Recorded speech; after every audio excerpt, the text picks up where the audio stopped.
एक बार फिर आप सबका स्वागत है मेरे उद्गार चैनल में। पर्यावरण पर आज मैं अपना एक लेख लेकर आई हूँ जो राजस्थान के वस्त्र परिधान घरेलू पत्रिका से प्रकाशित हो चुका है। भारत सरकार वस्त्र मंत्रालय वस्त्र परिधान में के 62वें अंक में प्रकाशित है ये लेख। शीर्षक है हमारा अस्तित्व पर्यावरण। इस प्राकृतिक वन संपदा का अत्यधिक दोहन और वृक्षों के कटाव से उत्पन्न जो समस्या है, जिससे हम सब पर्यावरण की मार झेलते रहते हैं, इससे हमें जागरूक होने की आवश्यकता है, मानव को जागरूक करने की आवश्यकता है। कुछ इन्हीं विचारों को इसमें अभिव्यक्त किया गया है। जीवन का आधार, वृक्षों का प्रसार, हरियाली का राज्य, संतति का उपहार, वह आवरण जो चारों ओर से घिरे हुए है, हम एक वृत्त के केंद्र में बिंदु सम निवास करते हैं, पर्यावरण कहलाता है। यही जीवन का आधार है। प्राणी मात्र की वायु प्राण ऑक्सीजन पर निर्भर करती है और ऑक्सीजन का स्रोत हैं हमारे वृक्ष। यही शुद्ध जीवनदायिनी वायु के अशुद्ध होने पर हमारा जीवन छटपटाने लगता है।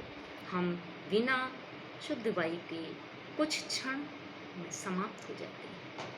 वर्तमान परिवेश में प्राकृतिक संसाधनों के अत्यधिक दोहन के कारण इस पर्यावरण में अनेक विषैली गैसें भर गई हैं, जिससे वातावरण प्रदूषित हो गया है और मानव जीवन विनाश की ओर बढ़ने लगा है। आवश्यकता है पेड़ पौधों और वनों के अधिक क्षरण को रोकने की, मानव जाति को जागृत करने की, प्राकृतिक संसाधनों को बचाने की, अपने कर्तव्य के प्रति प्रत्येक मनुष्य को जागरूक होने की।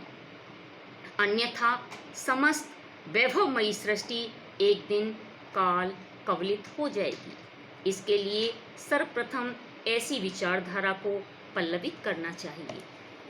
किसी कवि ने कहा है, कुछ पंक्तियां हैं। मंदिरों में बटे अब यही प्रसाद, एक पौधा और थोड़ी सी खाद। अब मस्जिद में यही अजान, दरखत लगाए हर इंसान। गूंजे गुरुद्वारों में अब यही वाणी, हर बंदा दे पौधों को पानी। सभी चर्च दें अब यही एक शिक्षा, वृक्षारोपण यूसी की इच्छा। हमारे ईसा मसीह जिनको मानते हैं, उनकी भी यही इच्छा है। सभी धर्म हमें क्या सिखाते हैं? मजहब कोई भी किसी के प्रति द्वेष भाव नहीं सिखाता। प्रकृति तो सभी के लिए, सभी को समान रूप से सब कुछ देती है। आदिकाल में ही मनुष्य का इस पर्यावरण के साथ घनिष्ठ संबंध रहा है। प्रकृति की सुरम्य स्थली भारत अपनी रमणीयता एवं मनोरम छटा के कारण पर्यटकों एवं नागरिकों को विमुक्त करता रहा है। जो एक बार भारत आ गया वह यहीं का होकर रह गया। व्यापारी हो या आक्रमणकारी, यहाँ आकर उन्हें बहुत अच्छा लगता है। मानव जीवन में उपयोग होने वाली प्रत्येक वस्तु हमें इसी प्रकृति से मिलती है। समस्त खाद्य पदार्थ इसी से उत्पन्न होते हैं।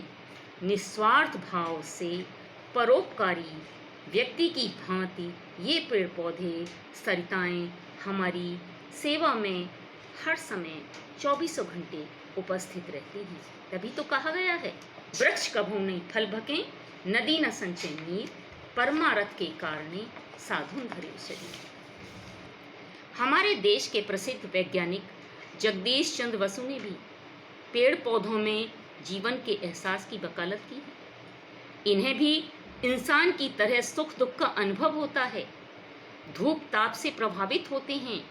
कालिदास के अभिज्ञान शाकुंतलम में भी शकुंतला की विदाई के अवसर पर अनेक उपहार वृक्षों ने दिए हैं, ऐसा प्रसंग वर्णित है। इस वसुंधरा पर मानव ही एक ऐसा प्राणी है जो अपने स्वार्थ के कारण प्रकृति के साथ अत्याचार करता रहता है। धरती का कण कण प्यासा पात पात यूं कहता है, स्वार्थ की खातिर देखो मानव सृष्टि का सुख हरता है। जबकि वास्तविकता यह है कि मानव का जीवन इसी प्रकृति पर निर्भर है। निम्न पंक्तियां हमारे कथ्य को सार्थक करती हैं। यदि ये सुंदर वृक्ष न होते तो संसार में कुछ ना होता, जीवन का आधार न होता, रहने को घर द्वार। परंतु समसामयिक परिवेश में अत्यधिक औद्योगिकीकरण के कारण वर्तमान पर्यावरण दूषित हो गया है, जो मानव ही नहीं प्राणी मात्र के लिए खतरे का संकेत है। जैविक संतुलन बिगड़ने से आज हम नाना प्रकार के रोगों से संत्रस्त दिखाई पड़ते हैं। फिर भी एक दूसरे से आगे निकलने की विश्वव्यापी अंधी दौड़ में हमने अपनी आंखें मूंद ली हैं। यह प्रदूषण अनेक प्रकार दिखाई पड़ता है, लगभग सभी क्षेत्रों को प्रभावित कर रहा है। जब कभी जहाँ कहीं भी मनुष्य ने प्रकृति के साथ छेड़छाड़ करने की कोशिश की है, वहीं उसने अपने सौम्य रूप को विकराल धारण कर लिया है। जगह जगह भूस्खलन, सोनामी लहरों का तांडव इसके ज्वलंत उदाहरण। यही नहीं, मानव की अति महत्वाकांक्षी प्रवृत्ति ने एक दूसरे से आगे बढ़ने की होड़ में अनेक प्रकार के आयुधों का निर्माण कर डाला है, जिसके फलस्वरूप आज समस्त विश्व बारूद के ढेर पर बैठा है। कल कारखाने का अत्यधिक प्रचलन और वृक्षों के कटाव ने वायु को दूषित कर दिया है, जिससे नई नई बीमारियों का सुरसा के मुंह के जैसा सुरसा का मुंह बढ़ता है वैसे ही बढ़ता चला जा रहा है। ये तो आम बात हो गई है, कभी कुछ, वर्तमान में कोरोना। मनुष्य ने अपने अविवेक से प्रकृति के संतुलन को बिगाड़ दिया है। मौसम चक्र में सतत अवरोध के परिणाम का प्रतिफल तापमान का ग्राफ चढ़ने लगा है। वह दिन दूर नहीं जब समुद्र का जल स्तर बढ़कर तटवर्ती महानगरों को प्राचीन द्वारका नगरी की तरह जल में समाधिस्थ कर देगा। ओजोन परत के लगातार नष्ट होने से समूची मानव जाति सनह सनह विनाश की ओर बढ़ने लगी है। इस पर्यावरण प्रदूषण से बचने के लिए मानव मात्र का कर्तव्य है कि वह इसके प्रति जागरूक होकर जीवन की रक्षा का प्रयास करे। सर्वप्रथम वनों के लगातार कटाव को रोकने के लिए कदम उठाने चाहिए, क्योंकि आज सभी वन देवता करते करुण पुकार हमारी ओर निहारो।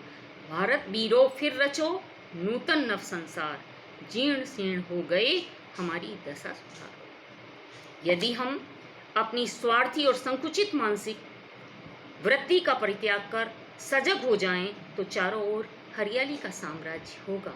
मौन रहकर प्रकृति प्रतिपल यही संदेश देती है, अरे इतने शीतल बहो कि जितना मलय पवन है, इतने सुंदर दिखो कि जितना नील गगन है, इतने कृतज्ञ बनो कि जितने हरे वृक्ष हैं। मानव जाति की रक्षा के लिए इस संदेश को मानना आवश्यक है। परिवार के अंतर्गत बालक एवं युवा वर्ग के जन्मदिन पर वैदिक संस्कृति में बताए गए पुण्य कार्य पौधा लगाने को महत्व देना चाहिए।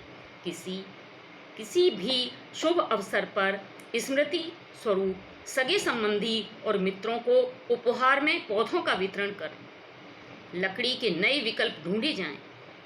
किसी भी शुभ कार्य के अवसर पर अनावश्यक शोर को कम कर ध्वनि प्रदूषण को भी रोका जा सकता है।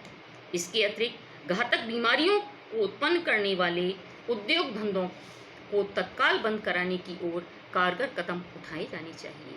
उसकी जगह नया विकल्प ढूंढना चाहिए। कानून के तहत कागजों में इन नियमों को कैद न कर दें, इन पर अमल भी किया जाए। जो व्यक्ति समाज और समुदाय पर्यावरण और जल की स्वच्छता संरक्षण सर्वाधिक अवधान केंद्रित कर क्रियाशील बने, उसे प्रोत्साहित करें, उसे पुरस्कृत करें। अनेक प्रतियोगिताओं द्वारा युवा पीढ़ी को भी जागरूक किया जाए। हम सबका यह कर्तव्य है कि ईमानदारी से हम इसका निर्वहन करें और दूसरों को भी प्रेरित करें। जब समस्त प्रकृति अनुशासित होकर परोपकार में संलग्न रहती है, तब हम मानव होकर इसकी और अपनी रक्षा क्यों नहीं कर सकते? अवश्य कर सकते हैं। यदि दृढ़ संकल्प हो तो मंजिल आसान हो जाती है। अपने अस्तित्व को बचाने हेतु पर्यावरण प्रदूषण से निजात प्राप्त करने के लिए आगे और आगे कदम बढ़ाने होंगे। निम्न शब्दों की ध्वनि को सार्वभौमिक सर्वदेशीय बनाना पड़ेगा। वृक्ष धरा के भूषण हैं, करते दूर प्रदूषण हैं। धन्यवाद।